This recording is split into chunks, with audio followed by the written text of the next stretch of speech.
Saudi আরবের রাজধানী রিয়াদে fashion শোয়ের এক বিতর্কিত মঞ্চ। পবিত্র কাবার আদলে নির্মিত মঞ্চে তারকা জেনিফার লোপেজ ও সেলিন ডিওনের পরিবেশনা ঘিরে সামাজিক মাধ্যমে সমালোচনার ঝড় উঠেছে।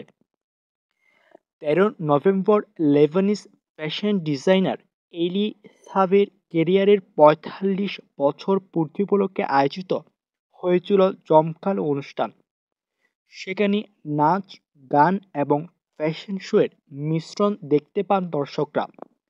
তবে পবিত্র কাবার আদলে তৈরি মঞ্চে এমন কর্মকাণ্ডকে মুসলিম সংস্কৃতির অবমাননা হিসেবে দাবি করছেন অনেকে। অনেকের মতে সৌদি আরব আধুনিকতার নামে ইসলামী মূল্যবোধকে ধ্বংস করছে। কেউ কেউ এটিকে পাপের স্বর্গরাজ্য হিসেবে আখ্যা দিয়েছেন।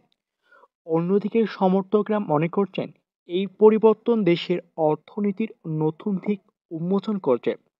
সৌদি আরবের সংস্কৃতিতে এখন বড় পরিবর্তন দেখা যাচ্ছে। মডেল রুমি আল কাহতানির মিস ইউনিভার্স অংশগ্রহণ, সিনেমা হলের প্রসার, পপ কনসার্ট এবং বার খোলার সিদ্ধান্ত নিয়ে বিতর্ক চলছে।